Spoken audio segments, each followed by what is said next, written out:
Here's what Lee shared with us. So when building a lawyer culture, it's so important. And I remember emphasizing this in my notes that Lee just said it was so important, is that lawyers, myself included, I'm sure, see themselves as lawyers, and that's their identity. And that comes with a certain amount of prestige, a certain amount of accomplishment, having gone through law school and all of those sort of things. That's a major part of most lawyers' identity. It's a huge part.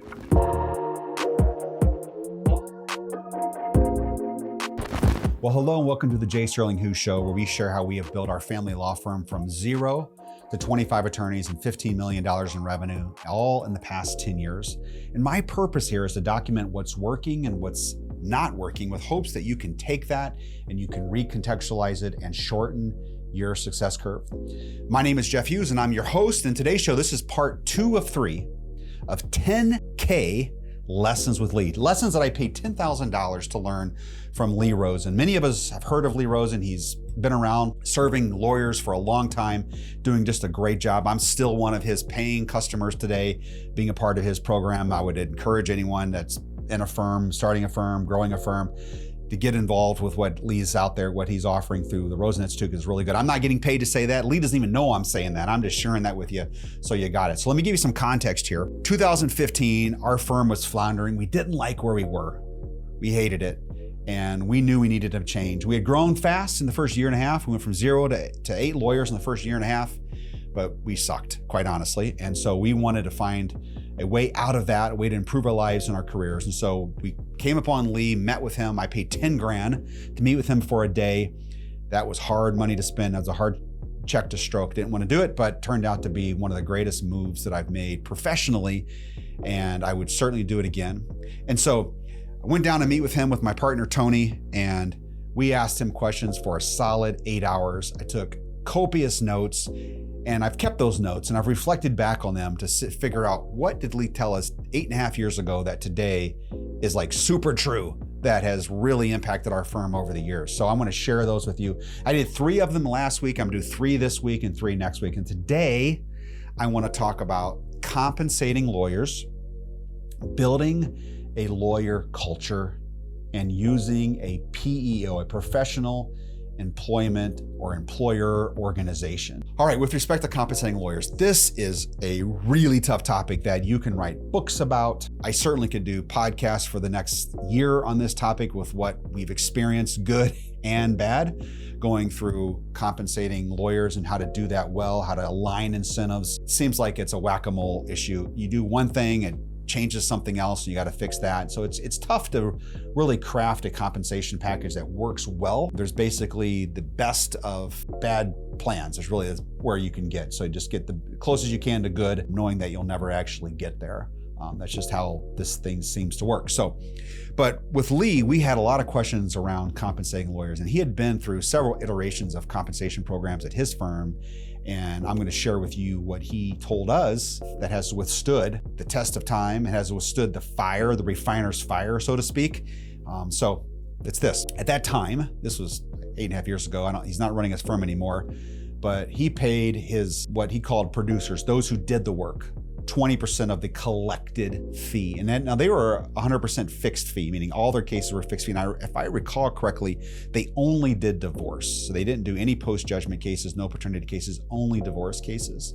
And so he paid those who did the case, did the work, 20%. And he paid those who sold the case, the closers, he paid them 10%. That was his mechanism. Now, out of the 70, the firm paid a lot of other stuff on behalf of the lawyer, so that was just their compensation, the lawyer's compensation part of it. And the matter was considered collected when that stage or the matter was closed out.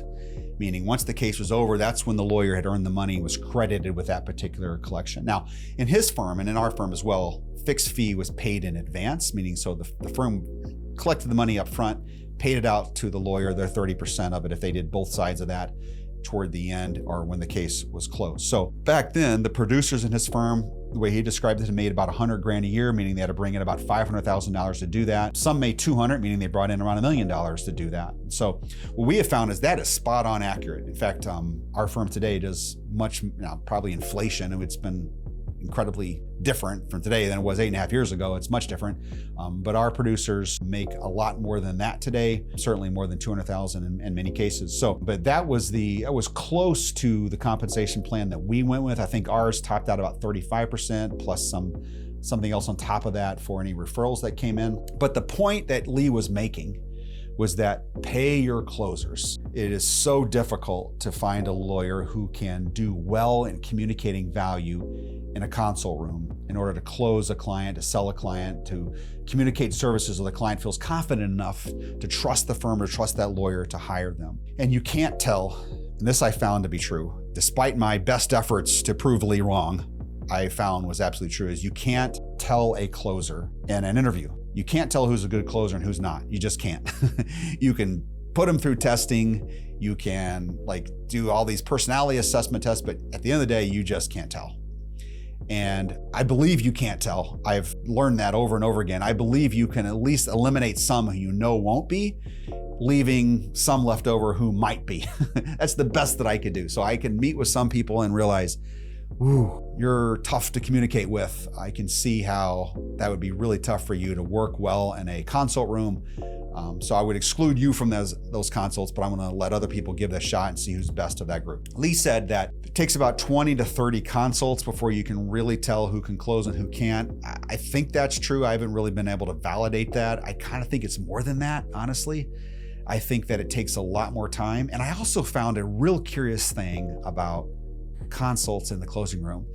When we would have a new attorney start with us, this happened probably a dozen times. So it's happened enough that it's statistically relevant. A lawyer would start and do incredibly well in the consult room, blow veterans out of the water, okay? Really, really well, lap the field well.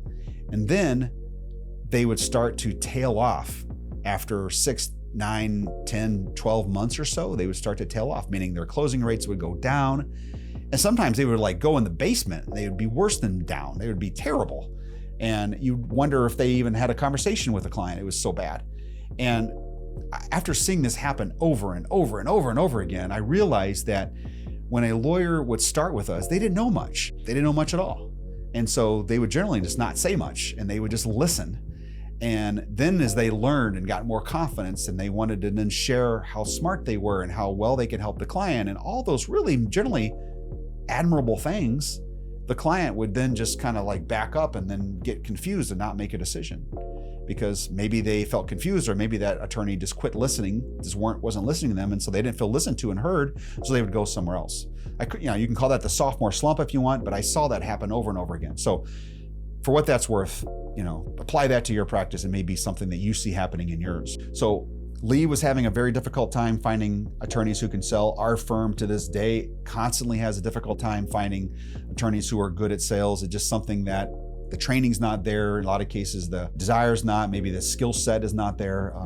So what I found and what Lee shared with us, there's no magic bullet to this. It comes down to the fundamentals of just blocking and tackling in the sales process, following up, not confusing the client, just listening. If you're gonna do one thing in a consult, it's listen, keep your mouth quiet, keep it simple, give them the next step, sort of fundamental stuff.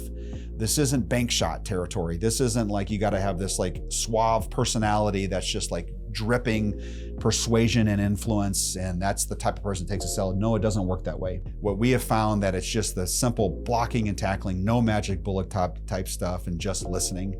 That's what Lee shared with us. That's what it's taken us years to totally get and validate. Hopefully you can get it quicker. If you can do one thing, just listen in the consult process and understand that not everyone can do that and do that well. So that's what Lee shared with us when it came to compensating lawyers, is pay the closer. Pay the closer. Find a closer. If you get one, pay the closer. Another thing too to share with us that I've found to be, again, true, is that do not expect lawyers on your team to do anything marketing wise. So don't expect them to go to the Kiwanis Club, all the different clubs and events they can go to and meet people. Don't make that a part of their requirement. You have to go to the Kiwanis thing. You have to go to the local Chamber of Commerce. You have to go to Rotary, all those sort of things, the breakfast clubs. No, A, because they don't want to do it if they're not doing it already. And B, if they do it, they're probably not going to be in the greatest of moods if they go. It's just not worth the hassle. Just don't do that. Doesn't work. We found that doesn't work too. So take from my experience, from Lee's experience, that it doesn't work. Okay, second today, building a lawyer culture. So keep in mind, when we were meeting with Lee at that point, we already had 8 lawyers on our team. And I, for one, fancied myself as being someone who understood a little bit about leadership, having had some success in that in other business endeavors. And so I had an arrogant attitude regarding this. And I remember taking these notes down that I'm going to share with you with Lee and being skeptical, like, oh, well, I can work around these, not having, I'm just better, right? I can do it. That's baloney. I was wrong. It was stupid. I should have listened to what I was paying, the advice I was paying for, I didn't listen to until much later. So here's what Lee shared with us. So when building a lawyer culture, it's so important. And I remember emphasizing this in my notes that Lee just said it was so important, is that lawyers, myself included, I'm sure, see themselves as lawyers, and that's their identity. And that comes with a certain amount of prestige, a certain amount of accomplishment, having gone through law school and all of those sort of things. That's a major part of most lawyers' identity. It's a huge part. And what Lee shared with us is sell the idea that we are a law firm that looks like what they see in their mind. So these lawyers, these people we're trying to recruit, however they see lawyers and being a lawyer, what that means to them, try to create an environment for what that looks like that matches what they see in their mind, because they're going to anchor back to that. So if that's like what they see on TV, try to do something that resembles that in some way. It's way more important to most lawyers, the idea of being a lawyer, what that means, the social status in the community, that means more to them. Title means more to them than making money, for example. It ranks above that, frankly, and that's no shame to come with that. I'm not critical around that. I'm just saying it is what that is. That's just reality. And I found that over time to be absolutely certain true. Now, I'm not saying money's not important. It's certainly important. We have to pay our team fairly and well and exceedingly well if we can. So I'm all for that, and that needs to be a component of it. But don't overlook the culture part, especially around what it means to be a lawyer and having that identity of being a lawyer. So the messaging of the firm must be, for us, it can't be in business speak, which is where I tend to go. It needs to be in lawyer speak, not marketing speak. That's how the languaging, the nomenclature within the firm. And I remember I had to learn this the super hard way. And this was after Lee, so I didn't learn it the right way when I met with him. But he specifically said, don't talk about sales, talk about the consult process, talk about helping clients, because lawyers don't like the idea that they are a salesperson. Even though they go to court and they sell for their client, they don't like to think of themselves as selling themselves as icky or below them or whatever. That's just generally how a lot of lawyers see that. So he said, don't do that. And what did I do? About 2 years later, we had this full, big, huge meeting, and we called it the Sterling sales process. And it fell flat like a fart in church, right? People just did not buy into what we wasted a whole day, a couple days in prep time, and got so many bad comments back from the attorneys about being not liking it and not it being a sales process. And, we're not car salesmen, we're lawyers and that sort of thing. And boy, I learned from that, we got to change our nomenclature, got to change our vocabulary, because at the end of the day, it's very important to lawyers for what other lawyers and what judges think about them, far more, frankly, than what the clients think about them. It's not as important to lawyers for what a client thinks. It's more important what other lawyers, what their colleagues, what judges think about them. And so we had to just accept that reality and build our systems to fit that reality, because that is what it is. And to think otherwise on a broad, general basis is just foolish. Now, there are individual lawyers that obviously are outliers to that line of thinking, but that's what Lee found, and that's certainly what we have found over the years. So I got in trouble for using the word sales. We don't call it sales, we call it the consult process today, but it's sales. It is what that is, it's sales. And we have to do that, obviously respectfully, but we call it the consult process in our practice today. All right, so that's what we learned from Lee regarding building a lawyer culture. Last thing I want to share with you today is the benefits of a professional employment organization, a PEO. So in our meeting with Lee, I had never heard of a PEO. So a PEO is essentially outsourced HR. They do, generally speaking, they do all of your benefits. They do your payroll, they do your HR, they do your onboarding, they do your offboarding, they do your firing, they do your help you with your hiring. They usually have some sort of a human resource information system, an HRS that attached to them and that sort of thing. Typically, they'll charge you just one fee per month per employee of your practice or of your business or whatever. Our case, I remember it being something like $70 a month per employee, and that handled all that sort of stuff, all your payroll and so forth. And at that time, we were about somewhere around 12 or 13 employees total, and we had a fractional HR person that was helping us and doing another company, and our benefits were outrageous. Our 401k costs were really high, not just the matching costs are one thing, that's normal, but it was like the auditing costs and all the other fees that go along with having a 401k was really steep for a small practice. And I remember doing the analysis and a lot of due diligence, met with several PEOs back then and put all the numbers down on paper, and it saved us over $120,000 a year. So 10 grand a month it saved us switching over to a PEO. And we did that, and man, it worked tremendously well. It was awesome for about 6 years, 7 years.